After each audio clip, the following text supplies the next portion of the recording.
Hello everybody, welcome back to my channel where skincare is all about progression over perfection because perfection doesn't exist. Today we are checking out the best selling skincare on Amazon, and I'm just gonna let you know, in my opinion, if it's worth it, if it's not, and even if you're being scammed into buying bad skincare. In my opinion. But first of all, a word from today's sponsor, Skillshare. Skillshare is an online learning community with thousands of classes to help inspire you and help find new interests, develop existing skills, or just get creative. I always mention this, but a big thing for me this year is going back to basics with my channel because I feel like I never really built that infrastructure. Is that the word? The foundations of my channel. Really delve into what's going on behind the scenes in order to create better quality content. So I've been taking the class YouTube Success, Script, Shoot and Edit with MKBH, aka Marques Brownlee, who is one of the only tech channels I watch. I do watch tech channels, Usually with each class I have a favourite lesson, but with this particular one, I know the importance of every step of the journey when it comes to creating good quality content. So I feel like every class is important. So I do feel like every lesson in this class is key to having a successful channel, whatever that may look like to you. So if you are looking to learn a new skill, build on an existing skill, or just do something creative with your spare time, you can sign up to Skillshare via the link at the top of the description box. The first 1,000 to sign up via the link will get a free trial of Skillshare Premium membership. After that, it's only around $10 a month. So all the products I have here were bestsellers as of Friday the 2nd of April, and you'll see them come and go. And also I have used pretty much the majority of these, so if it's new packaging or I've not opened them, it's because I used them before. I already know what they're like. Some of them I haven't though, and one of them is a complete scam in my opinion. So let's start off with the Garnier Skin Active Pure Active Charcoal Anti-Blackhead Cleansing Gel. The name felt so long, unnecessarily long. Garnier is one of those drugstore brands that really do the typical for teenage skin products that I grew up with. Essentially, there wasn't as much skincare around as there is today, and you know what? They're fine. They make very decent products at a very affordable price. This product would lead you to believe that charcoal kind of sucks out everything from the skin, almost acting like a pore vacuum suction kind of ingredient when it's not. It's kind of like clay. If it touches something, it's going to help absorb it. Is it ripping blackheads out your skin? Absolutely not. The real blackhead fighting ingredient is, of course, salicylic acid. It's oil soluble, so it gets down into the pores and can essentially exfoliate from within, making your pores look a lot clearer. Now, this is my issue with old-fashioned, and it is an old-fashioned cleanser. This was still around back when I was like in my early 20s.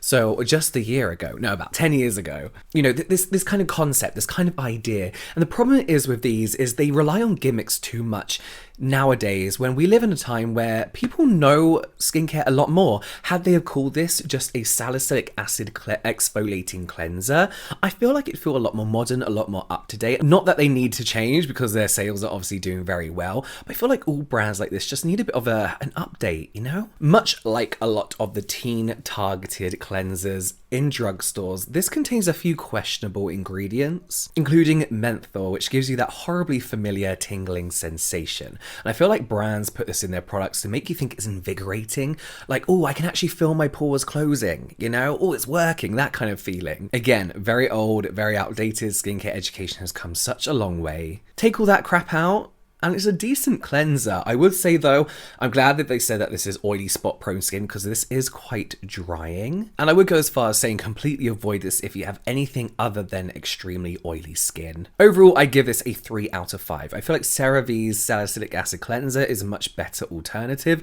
You get a lot more for your money with that as well. And it is also in the top selling products on Amazon. There was no toners, so I'm obviously absolutely furious, so I couldn't use a toner.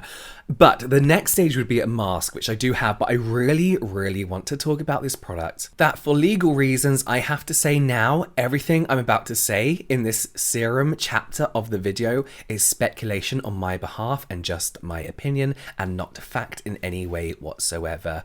In my personal opinion, allegedly for legal reasons. Thank you. So one of the main brands that you will see within the bestsellers when it comes to serums is this Eclat Natural Skincare. This is a hyaluronic acid serum. They also had a retinol and a vitamin C serum within the bestsellers. And I will not use this. And here's why. I had a sneaky suspicion that there was something dodgy going on with this brand. And a sneaky suspicion that is in the bestsellers because of fake reviews, basically. In my opinion, purely speculation. I noticed that there were a lot of reviews for this serum, over 16,000. And as I mentioned, when you look at the other brands in the bestsellers list, they're all brands we've all heard of. And even if they're not mainstream brands, they're still independent brands that we know and are popular. I have never heard of this brand, and I am obsessed with skincare. I'm well into the skincare world. I've not seen one review. When I typed it into YouTube, I didn't find anything. This isn't to be confused with a very popular Indian brand. So for a product to be on Amazon's best-selling skincare and for there to be no reviews, real reviews, I found very, very suspicious. So because of this, I found their website. I googled them, went onto their website, because I now had a sneaky suspicion that they're a drop shipping company. What that means is they bulk buy products from places like AliExpress, not really knowing what the serum really actually contains, labels and packages it all themselves to make it more customized to their brand, and then sells it off for a profit. So I went onto their website, scrolled through, it looked fine, it looked very semi-professional, and then I saw these video reviews at the bottom. So I watched them, I was like, oh, okay, you know, these people seemed a little bit awkward on camera, but not everyone's a YouTuber, not everyone feels confident talking and reviewing about product on camera. Gave the benefit of the doubt. So then I saw their customer service number, so I thought I'd ring it, and it rang something weird. It rang this. Thank you for calling your Ethics and Compliance Hotline. All information you provide will be kept confidential.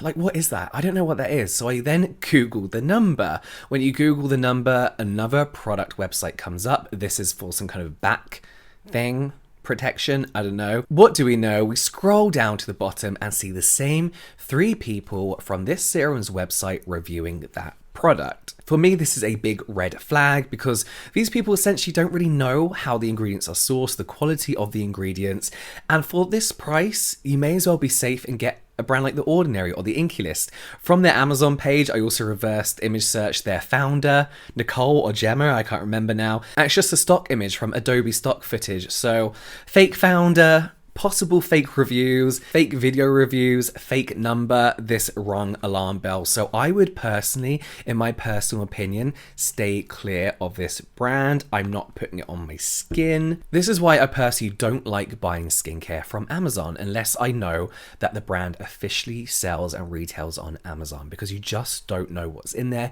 There's a lot of fake products from The Ordinary on there. There's a lot of fake K-beauty on there as well. Again, bought from places like AliExpress and then sold on Amazon. Okay, let's get back on track and talk about one of the best-selling masks. This is L'Oreal Paris Pure Clay Blemish Rescue Mask. I've tried this before. I've tried all of these coloured masks before, and essentially it's just a clay mask. For this particular mask, they've included marine algae to help with blemishes. Now, when we talk about algae, brown algae to be precise actually in this one, when we talk about algae, I don't think it's particularly known for its blemish clearing properties. I know it's known for its like occlusive and emollient kind of properties, but I don't think it's known for its blemish properties. And then when you look through the rest of the ingredients, there's nothing else in there that could very possibly help with that. So essentially, this is just a clay mask. Actually, it's around £5, and honestly, I think that's absolutely fine. I think the colours and the different things that they do are a bit of a gimmick. I wouldn't really rely on wash-off clay masks to give you any kind of results on the skin other than absorbing excess oil, making your pores look temporarily smaller, maybe reducing some inflammation and some irritation in the short run, but in the long run, I wouldn't rely on a clay mask for blemish removal, you know? And there's not a whole lot to say about that other than it is a decent clay mask for the price. 3 out of 5. Just because it's just a clay mask, that's it. Oh, here might be a surprise for you. The CeraVe Eye Repair Cream. If you've watched my channel for a long time, you know I reviewed this maybe 2 years ago, and it's one of the only eye creams I actually enjoy using. I've got a couple that I really, really like now, the more I'm trying to get into eye creams as I get older and more tired looking. So they target this eye cream. So they say this eye cream is for dark circles and puffiness. And like all CeraVe products, we have ceramides in here. We also have cholesterol, both helping to repair and protect that skin barrier. We also have glycerin, hyaluronic acid for hydration and plumpness, as well as niacinamide. Again, really in this case, I think it's just more about that barrier repair. As with all CeraVe products, this isn't exciting. It's got the texture of a moisturizer, but it does do its job. And I must admit, when using this, I found it very good, very enjoyable to use. With a lot of these kind of like thicker textured eye creams, I feel like during the day it's almost like it's got like an oil level that separates, and you end up just with really greasy under eyes that you have to kind of like wipe. This just stays nicely hydrating throughout the day, but if you do want an eye cream, the CeraVe is a great all-rounder for everyone of all skin types. I actually give this 5 out of 5. I really do like it. We have 2 moisturizers because I thought one of them was a serum, so let's start off with that one. That is the L'Oreal Paris Again Hydrogenious Aloe Water. This is a really hydrating moisturizer for normal and combination skin. Again, when we take a look at the ingredient list, there's nothing really to write home about in here. We've got the usual suspects when it comes to hydrating moisturizers, glycerin, aloe, which I actually really like, hyaluronic acid, sodium hyaluronate, and that really is it. That's really it. Like, I would just use a hyaluronic acid serum, not this one, but this, right, okay, right. I always say this, but I don't mind fragrance in my skincare. It's not something that seems to bother my skin, but this stinks. This absolutely stinks. This smells like a men's locker room. No. This smells like a 15-year-old boy locker room. That's what it is. Like at school, It's got a hint of too many men's aftershaves and Lynx Africa thrown in, and something... When it comes to fragrancing your products, obviously I'm no professional and people tend to opt for no fragrance nowadays. Why would you make such a signature scent in a product that is so strong to the point where it kind of battles against your own fragrance? I find it really weird. And in such a manly, stereotypically manly scent. And it's really nothing special. It's super light on the skin. It does have a really serum-y texture, but it absolutely absolutely stinks. I really hate this. It stung my eyes. Like, you won't see me putting this on. I'm not going to put a clip of me trying it because it stung my eyes. It made me cough. The fragrance is just so strong in here. That's all I really have to say about it. 1 out of 5 because it does what it's going to do. 2 out of 5 because it does what it says it's going to do, but the fragrance is just... like, you may as well be dabbing on your neck and like this because the fragrance is so strong. So another moisturizer I picked up was the Simple Hydrating Light Moisturizer 12-Hour Moisturization Light. We all know Simple products, right? They are simple and they're fine. They're just fine. A lot of people like the toners, the cleansers, the moisturizers, the makeup wipes, but that's the whole point, right? They're not meant to be fancy. They're meant to be simple. They're meant to be just what your skin needs. This actually has some very nice ingredients in. It has panthenol and allantoin, so nice and soothing. Glycerin for hydration as well. And Borago official seed oil. I think spell check might have changed that. Basically, that's soothing and very good for sensitive skin as well. Mica, not sure why. And then urea as well, which is great for barrier function. This is a nice moisturizer, I would say. As the name suggests, it is super light, so strictly for oily skin, because even in my oily T-zone, when I applied this, it pretty much disappeared. There wasn't a lot as far as like feeling like I had any protection or much nourishment. Like, I felt moisturized, my skin didn't feel tight, but I personally do like to go that little extra way where I feel a little bit more dewy and plump. And then throughout the rest of the day, I did start to feel a little bit dry. Doesn't mean you can't reapply though, and I think during summer, when you're layering sunscreen anyway, and a lot of people opt not to use a moisturizer, if you do want to continue to use a moisturizer, this will do no harm because it sinks in very well, a little too well. So strictly for oily people in summer.